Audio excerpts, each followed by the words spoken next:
ಏನು ಇನಾಮ್ ವೀರಾಪುರ ಗ್ರಾಮದಲ್ಲಿ ಕಳೆದ 21ನೇ ತಾರೀಕು ಡಿಸೆಂಬರ್ ತಿಂಗಳಲ್ಲಿ ಏನು ಘಟನೆ ನಡೆದಿದೆ. ಸೊ ಅದಕ್ಕೆ ಸಂಬಂಧಪಟ್ಟಂತೆ ಆ ಒಂದು ಘಟನೆ ನಡೆದಿರುವ ಕುಟುಂಬದವರು ಇಲ್ಲಿ ವಿವೇಕಾನಂದ ಹಾಸ್ಪಿಟಲಲ್ಲಿ ಅಡ್ಮಿಟ್ ಆಗಿದ್ದಾರೆ. ಸೊ ಈಗ ಅವ್ರಿಗೆ ಏನೇನು ಟ್ರೀಟ್ಮೆಂಟ್ಗಳು ಬೇಕು ಅದನ್ನು ಸರ್ಕಾರ ವತಿಯಿಂದನೇ ಮಾಡೋಕ್ಕೆ ಈಗಾಗಲೇ ಸೂಚನೆ ಕೊಟ್ಟು ನಮ್ಮ ಸಮಾಜ ಕಲ್ಯಾಣ ಇಲಾಖೆ ಅಧಿಕಾರಿಯನ್ನು ಕೂಡ ಇಲ್ಲಿ ನಿಯೋಜಿಸಿ ಅವ್ರ ಜೊತೆಗೆ ಇದ್ದಾರೆ. ಈಗ ನಾನು ಕೂಡ ಹೋಗಿ ಅದನ್ನು ಇವರು ಯಾರ್ಯಾರು ಇಲ್ಲಿ ಪೇಷಂಟ್ ಅಡ್ಮಿಟ್ ಆಗಿದ್ದಾರೆ ಅವರನ್ನು ಎಲ್ಲನೂ ಕೂಡ ವಿಚಾರಿಸ್ಕೊಂಡು ಬಂದಿದ್ದೀವಿ. ನಿನ್ನೆ ಇಬ್ಬರು ICUನಲ್ಲಿ ಇದ್ದರು. ಅದರಲ್ಲಿ ಒಬ್ಬರು ಈಗ ಗುಣಮುಖರಾಗಿ ಈಗ ನಾರ್ಮಲ್ ವಾರ್ಡ್ಗೆ ಶಿಫ್ಟ್ ಆಗಿದ್ದಾರೆ. ಅಂದರೆ ಆ ಹುಡುಗರ ಒಂದು ದೊಡ್ಡಪ್ಪ ಯಾರಿದ್ರು ಅವರು ಈಗ ICUಯಿಂದ ಶಿಫ್ಟ್ ಆಗಿ ಈಗ ನಾರ್ಮಲ್ ವಾರ್ಡ್ಗೆ ಬಂದಿದ್ದಾರೆ. ಒಬ್ಬರು ಹುಡುಗನ ದೊಡ್ಡಮ್ಮ ಯಾರಿದ್ದಾರೆ ಅವರು ಇನ್ನೂ ICUನಲ್ಲಿ ಇದ್ದಾರೆ. ಈಗಾಗಲೇ ನಾನು ಸಂಬಂಧಪಟ್ಟ ಇಂಟೆನ್ಸಿವಿಸ್ಟ್ ಡಾಕ್ಟರು ಮತ್ತು ಸ್ಪೆಷಲಿಸ್ಟ್ ಜೊತೆಗೆ ಮಾತಾಡಿದ್ದೀವಿ. ಅವ್ರಿಗೆ ಯಾವ ರೀತಿಯಲ್ಲಿ ಹೈಯೆಸ್ಟ್ ಕೇರನ್ನು ಕೊಡಬೇಕು ಅದನ್ನು ಕೊಡೋದಕ್ಕೆ ಕೂಡ ಅವ್ರಿಗೆ ನಾವು ವಿನಂತಿ ಮಾಡ್ಕೊತೀವಿ. ಸೊ ಈಗ ಅವರು ಕಾನ್ಷಿಯಸ್ ಆಗಿ ಇದ್ದಾರೆ. ಅವ್ರಿಗೆ ಕೆಲವೊಂದು ಸ್ಕ್ಯಾನ್ಗಳು ಈಗಾಗಲೇ CT ಸ್ಕ್ಯಾನ್ ಎಲ್ಲ ಕೂಡ ಮಾಡಿದ್ದಾರೆ. ಬಟ್ ಆದಾಗ್ಯೂ ಕೂಡ ಇನ್ನೂ 72 ಅವರ್ಸ್ ಆದಮೇಲೆ ನಾವು ಅವರ ಬಗ್ಗೆ ನಾವು ಮೆಡಿಕಲಿ ಹೇಳೋದಕ್ಕೆ ಆಗುತ್ತೆ ಅಂತ ಹೇಳಿದ್ದಾರೆ. ಈಗ ಮೆಡಿಕಲಿ ಈಗ ಸ್ಟೇಬಲ್ ಇದ್ದಾರೆ. ಬಟ್ ಆದಾಗ್ಯೂ ಕೂಡ ಒಂದು 72 ಅವರ್ಸಲ್ಲಿ ನಾವು ಉಳಿದ ಮುಂದಕ್ಕೆ ಅವ್ರಿಗೆ ಯಾವ ರೀತಿ ಟ್ರೀಟ್ಮೆಂಟ್ ಬೇಕು ಎಂಬುದನ್ನು ನಾವು ಮಾನಿಟರ್ ಮಾಡ್ತಾ ಇರೋದಾಗಿ ಹೇಳಿದ್ದಾರೆ. ಅವರಿಗೆ ಕೂಡ ಡಾಕ್ಟರ್ಸ್ಗಳಿಗೆ ವಿನಂತಿ ಮಾಡ್ತೀವಿ. ಎಲ್ಲ ಯಾರು ಪೇಷಂಟ್ಗಳು ಇಲ್ಲಿ ಆ ಕುಟುಂಬದವರು ಅಡ್ಮಿಟ್ ಆಗಿದ್ದಾರೆ ಅವ್ರಿಗೆ ಒಳ್ಳೆಯ ಚಿಕಿತ್ಸೆಯನ್ನು ಕೊಡೋದಕ್ಕೆ ಈಗಾಗಲೇ ನಾವು ಘಟನೆ ಆದ ತಕ್ಷಣವೇ ಕಿಮ್ಸಲ್ಲಿ ನಮ್ಮ ಡೈರೆಕ್ಟರ್ಗೆ ಮತ್ತು ಸಂಬಂಧಪಟ್ಟ ಸ್ಪೆಷಲಿಸ್ಟ್ಗಳಿಗೆ ಕೂಡ ನಾವು ಖುದ್ದು ಮಾತಾಡಿ ಈಗ ಬರೋದಲ್ಲ, ಈಗ ಏನೇನೋ ಅವ್ರಿಗೆ ಸೌಕರ್ಯಗಳು ಬೇಕು ಇದನ್ನು ಕೋಆರ್ಡಿನೇಷನ್ ಕೂಡ ಮಾಡೋದು ನಮ್ಮ ಜವಾಬ್ದಾರಿ ಇದೆ.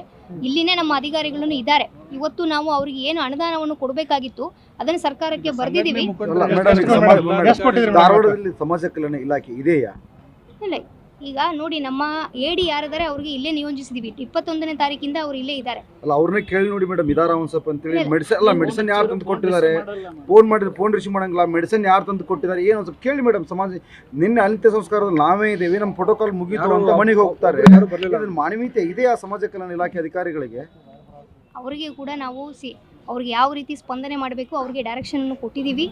ಈಗಲೂ ಕೂಡ ನಾವು ನಿಯೋಜನೆಯನ್ನು ಮಾಡಿದ್ದೀವಿ. ಅವ್ರ ಕುಟುಂಬಕ್ಕೆ ಸರ್ಕಾರ ವತಿಯಿಂದ ಏನೇನೆಲ್ಲ ಸೌಲತ್ತುಗಳು ಬೇಕು ಅದನ್ನು ಪ್ರಶ್ನೆ ಇರೋದು. ಈಗ ಜಿಲ್ಲಾಡಳಿತ ಮತ್ತು ಸಮಾಜ ಕಲ್ಯಾಣ ಇಲಾಖೆ ಹತ್ಯೆ ಆದಾಗ ತದನಂತರ ಒಂದೇ ಪ್ರಶ್ನೆ ಮೇಡಮ್, ನಾವು ಕೇಳ್ತಾ ಇರೋದು ಸಮಾಜ ಕಲ್ಯಾಣ ಇಲಾಖೆ ಧಾರವಾಡದಲ್ಲಿ ಇದೆಯಾ ಇಲ್ಲವಾ ಅನ್ನೋದೇ ಪ್ರಶ್ನೆ. ಈಗ ನೋಡಿ ಅವರಿಗೆ ನೋಡಿ ನಾವು ಇಲ್ಲಿ ಬರುವುದು ಬಿಡುವುದು ಅದಕ್ಕಿಂತ ನಾವು ಅವ್ರಿಗೆ ಏನು ಸವಲತ್ತುಗಳು ಬೇಕು, ಅವ್ರು ಈ ಹಾಸ್ಪಿಟಲಲ್ಲಿ ಅಡ್ಮಿಟ್ ಆಗಿರೋದು ಎಲ್ಲನೂ ಕೂಡ ನಾವು ಅವ್ರ ಹತ್ರ ಫೋನಲ್ಲಿ ಕೋಆರ್ಡಿನೇಷನ್ ಮಾಡಿದ್ದೀವಿ. ಪ್ಲಸ್ ಅವರಿಗೆ ಸರ್ಕಾರದಿಂದ ಅನುದಾನಕ್ಕೆ ಇಮಿಡಿಯೇಟ್ಲಿ ಬರೆಯಬೇಕು ಈ ಪ್ರೊಸೀಜರನ್ನು ಕೂಡ ನಾವು ಮಾಡಬೇಕಾಗ್ತದೆ. ಅದನ್ನು ಮಾಡಿ ಇವತ್ತು 5 ಲಕ್ಷ ರೂಪಾಯಿ ಅವರಿಗೆ ಚೆಕ್ ಮುಖಾಂತರ ಕೂಡ ನಾವು ಒದಗಿಸಿದ್ದೀವಿ. ಇನ್ನು ಉಳಿದ ಅಮೌಂಟ್ ಚಾರ್ಜ್ ಶೀಟ್ ಆದಮೇಲೆ ಅದನ್ನು ಅನುದಾನ ಬರುತ್ತದೆ. ಆಮೇಲೆ ಈಗ ಹಾಸ್ಪಿಟಲಲ್ಲಿ ಬಂದ ತಕ್ಷಣವೇ ನಮ್ಮ ಸರ್ಕಾರಿ ಆಸ್ಪತ್ರೆಯಲ್ಲಿ ಆರೋಗ್ಯ ಕುಟುಂಬ ಕಲ್ಯಾಣ ಇಲಾಖೆಯ ಅಧಿಕಾರಿಗಳಿಗೆ ಮಾತಾಡಿ ಅವರಿಗೆ ಕೂಡ ಇಲ್ಲಿರುವ ಡಾಕ್ಟರ್ಗಳಿಗೆ ಸತತವಾಗಿ ಜಿಲ್ಲಾಡಳಿತ ಟಚ್ಚಲ್ಲಿ ಇದೆ. ಇಲ್ಲಿ ಇರುವ ಹೆಡ್ ಡಾಕ್ಟರ್ ಜೊತೆಗೆ ನಾನೇ ಖುದ್ದಾಗಿ ಮಾತಾಡಿ ಅವರ ಪರಿಸ್ಥಿತಿಯನ್ನು ಕಾಲಕಾಲಕ್ಕೆ ಅಪ್ಡೇಟನ್ನು ಕೂಡ ಮಾಡಿದ್ದೀವಿ. ಪ್ಲಸ್ ಇವತ್ತು ನಾವು ಅವರಿಗೆ ಬಂದು ನೋಡಿ ಕೂಡ ಅವರ ಮೆಡಿಕಲ್ ಸ್ಟೇಟಸ್ ಅನ್ನು ಕೂಡ ತಿಳಿಸಿದ್ದೀವಿ. ಪ್ರತಿಭಟನೆ ಮಾಡಿದ್ರು, ಮುಖಂಡರು ಹೇಳಿದ್ರು, ಇವತ್ತಾದ್ರೂ ಯಾಕೆ ಬಂದ್ರಿ, ವಾಪಸ್ ಹೋಗ್ಬಿಡಿ, ಫೋನಲ್ಲೇ ಕೋಆರ್ಡಿನೇಟ್ ಮಾಡಬಹುದಿತ್ತಲ್ಲ ಮೇಡಮ್? ಇಲ್ಲ, ಹಂಗೆಲ್ಲ ನೋಡಿ ನಾವು ನಮ್ಮ ಇಲಾಖೆಯವರು ಇಲ್ಲೇ ಇದ್ದಾರೆ. ನಿಮ್ಮ ಇಲಾಖೆಯವರು ಇಲ್ಲ ಮೇಡಮ್, ನಾವು ನೋಡಿದಂಗೆ. ಮೇಡಮ್ ಸಮಾಜ ಕಲ್ಯಾಣ ಇಲಾಖೆ ನೀವೇ ಕೇಳ್ಬಿಡಿ ಒಂದು ಸ್ವಲ್ಪ. ನಮ್ಮಿದ್ದಾರೆ ಯಾರು ಮೇಡಮ್ ಇಲ್ಲಿ ಎಷ್ಟೊತ್ತದಾರ ಏನು ಮಾಡಿದಾರೆ ಟ್ರೀಟ್ಮೆಂಟ್ ಮೆಡಿಸಿನ್ ಯಾರು ಕೊಟ್ಟಿದ್ದಾರೆ ಸ್ವಲ್ಪ ಕೇಳ್ಬಿಡಿ ಮೇಡಮ್. ಪೊಲೀಸರು ಕೊಟ್ಟಿದ್ದಾರಲ್ಲ, ಪೊಲೀಸ್ ಡಿಪಾರ್ಟ್ಮೆಂಟ್ ಅಫೇರ್ ಮಾಡಿದೆ. ಅಲ್ಲ ಒಂದು ನಿಮಿಷ ಕೇಳಿ ಮೇಡಮ್, ನಾವು ಲೋಗೋ ತೆಗಿತೀವಿ ಬೇಕಾದ್ರೆ ಸಮಾಜ ಕಲ್ಯಾಣ ಇಲಾಖೆ ಇಲ್ಲಿವರೆಗೆ ಎಷ್ಟು ಮೆಡಿಸಿನ್ ತಂದು ಕೊಟ್ಟಿದೆ ಒಂದು ಉದಾಹರಣೆ ಕೇಳ್ಬಿಡ್ರಿ. ಇಲ್ಲ, ಇವರು AD ಪ್ರಿಯದರ್ಶಿನಿ ಅಂತ ಅವ್ರಿಗೇನೆ ಇಲ್ಲಿ ಹಾಕಿದೀವಿ. ಅವರೇ ಇಲ್ಲಿ ಇದ್ದಾರೆ. ಈಗ ಡಾಕ್ಟರ್ ಹತ್ರನೂ ನಾವು ಕೇಳಿ madam. Madam only pose photo video ಬಂದ್ರೆ ಆಗೋದಿಲ್ಲ ಮೇಡಮ್. ಕಷ್ಟಕ್ಕೆ ಸ್ಪಂದನೆ ಮಾಡುವಂತ ಅಧಿಕಾರಿಗಳು ಬೇಕು. ಪರಿಹಾರ ಇದುವರೆಗೂ ಅವ್ರು ಯಾರು ಏನು ಕೇಳೇ ಇಲ್ಲ. ನೀವು ಆಲ್ರೆಡಿ ಪರಿಹಾರ ಕೊಟ್ಟಿದ್ದೀವಿ, ಅವ್ರಿಗೆ ಚಿಕಿತ್ಸೆ ಮೇಡಮ್. ನಿಮ್ಮ ಪರಿಹಾರಕ್ಕೆ ಅವ್ರು ಯಾರು ಸಹ ಪರಿಹಾರ ಕೊಡಿ ಅಂತ ಒಬ್ರು ಸಹ ಮನವಿ ಇಲ್ಲ. ಈಗ ತಮ್ಮದು ಏನಾಗಬೇಕು, ಈಗ ನಮ್ಮ ಉದ್ದೇಶ ಇರೋದು ಈಗ ಇವರಿಗೆ ಇಮಿಡಿಯೇಟ್ಲಿ ಕೇರ್ ಕೊಡುವಂಥದ್ದು.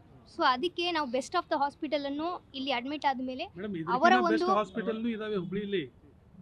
ಹಾಸ್ಪಿಟಲ್ದು ಸಮಸ್ಯೆ ಬಂದಿಲ್ಲ. ಅವ್ರು ಕೇಳ್ತಾ ಇರೋದು ನಿಮ್ಮ ಸ್ಪಂದನೆ ಯಾಕಾಗಿಲ್ಲ ಅಂತ ಒಂದೇ ಕೇಳ್ತಾ ಇರೋದು. ನಮ್ಮ ಸ್ಪಂದನೆಯನ್ನು ಆಗ್ತಾ ಇದೆ. ನಾವು ಅವರಿಗೆ ಡಾಕ್ಟರ್ಗೆ ಹೇಳಿದೀವಿ, ಇಲ್ಲಿ ಏನೇ ಒಂದು ಅವರಿಗೆ ಟ್ರೀಟ್ಮೆಂಟ್ ಆಗಿದ್ರೆ ಅವರಿಂದ 1 ರೂಪಾಯಿನೂ ಕೂಡ ಕೊಡುವ ಅವಶ್ಯಕತೆ ಇಲ್ಲ, ಎಲ್ಲಾನು ಸರ್ಕಾರ ಕೊಡ್ತಾ ಇದೆ. ಇದನ್ನ ಇಮಿಡಿಯೇಟ್ಲಿ